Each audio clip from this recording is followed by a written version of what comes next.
এই মুহূর্তে আমি দাঁড়িয়ে রয়েছি ব্যারাকপুর আনন্দপুরি খেলার মাঠে।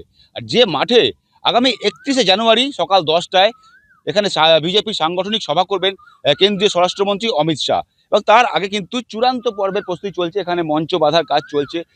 গোটা মাঠ জুড়ে কিন্তু একেবারে মঞ্চের যে সমস্ত সরঞ্জাম রয়েছে সেই সমস্ত সরঞ্জাম তৈরি করা হচ্ছে, এবং এই সমস্ত প্রক্রিয়া, যে মঞ্চ তৈরি থেকে শুরু করে সমস্ত কাঠামো তৈরি করা পরিদর্শন করছেন ব্যারাকপুর সাংগঠনিক জেলা বিজেপি নেতৃত্ব। এবং এখান থেকেই কিন্তু কেন্দ্রীয় স্বরাষ্ট্রমন্ত্রী সাংগঠনিক সভা করবেন। এবং 2026 বিধানসভা নির্বাচনের আগে অমিত শাহের এই ব্যারাকপুরে সাংগঠনিক সভা করা অত্যন্ত তাৎপর্যপূর্ণ বলেই মনে করছে রাজনৈতিক মহল। সাংগঠনিক সভা সংগঠনের একটা রুটিন বৈঠক, সেই হিসাবে উত্তর চব্বিশ পরগনা বিভাগের, এটা ব্যারাকপুর জেলার প্রোগ্রামটা। এটা আমাদের উত্তর চব্বিশ পরগনা যে টোটাল জেলা আছে, সাংগঠনিকভাবে আমাদের 4টে জেলা, সেই 4টে জেলার উনি 4টে জেলার নেতৃত্বস্থানীয় যত লোক আছে তাদের সবাইকে নিয়ে মিটিং করছে, একদম বুথ লেভেল পর্যন্ত কার্যকর্তাদের নিয়ে এখানে মিটিং হবে। হ্যাঁ, মণ্ডল সভাপতি থেকে শুরু করে মণ্ডল কমিটি, 4টে জেলার জেলা কমিটি এবং বিশিষ্ট কিছু নেতা আছে যারা আমাদের এই জেলা থেকে রাজ্যকে রিপ্রেজেন্ট করে, তারা সকলেই থাকবে। সাংগঠনিক মিটিং আমাদের যেটা হয়, সাংগঠনিক বৈঠক শুধু ভোটের জন্য হয় না। সাংগঠনিক বৈঠক সারা বছর চলে, সংগঠন যেমন সারা বছর চলে, সাংগঠনিক বৈঠকও সারা বছর চলে। হ্যাঁ, সেটা হতে পারে আপনারা সামনে ভোট, সেটা আপনারা একটা বলে দিতেই পারেন, কিন্তু এরকম ব্যাপার না। উনি আসেন, আমাদের সাংগঠনিক বৈঠক কিছুদিন অন্তর অন্তর নেই, সেই সাংগঠনিক বৈঠকের পার্ট হিসাবে এটা একটা সাংগঠনিক বৈঠক। দেখুন, বসন্তকাল আসছে বলেই বসন্ত কোকিলরাও আসতে আরম্ভ করেছে। এটা নতুন কিছুই না। আবার বসন্তকাল চলে যাবে, যখন ইলেকশন পরব যখন শেষ হয়ে যাবে, তখন এরা আর কেউ দেখা যাবে না। আর আসুক, কোনো অসুবিধা নেই, কিন্তু এসে বাই কি হবে?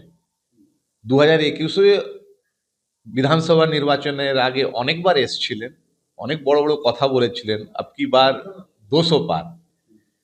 পশ্চিমবঙ্গ মানুষ বুঝিয়ে দিল 77 ক্রস করতে পারেনি। 2024 বলেছিলেন আপকি বার পার্লামেন্টে 400 পার। বিজেপি নিজে একা ক্ষমতাতে সরকার করতে পারেনি।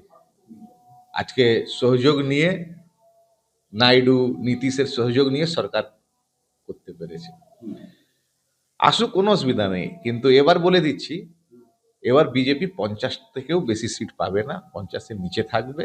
আপনি যতবার আসবেন আপনার ভোট অত কাটবে। কেন? মানুষ বুঝে গেছে আপনি দেশের হোম মিনিস্টার, পাকিস্তান থেকে এসে পহলগাঁওতে লোককে মেরে চলে যাচ্ছে। ওয়ের ইজ ইউর ইন্টেলিজেন্সি? সেন্ট্রাল ইন্টেলিজেন্সি কোথায়? দেশের সব থেকে সুরক্ষিত জায়গা লালকেল্লা, যেখানে দেশের প্রধানমন্ত্রী বছরে 2বার ফ্ল্যাগ হোস্টিং করেন, 15 আগস্ট আর 26 জানুয়ারি। ওই লালকেল্লার সামনে আতঙ্কবাদী হামলা, bomb blast. ওয়ের is your central agency?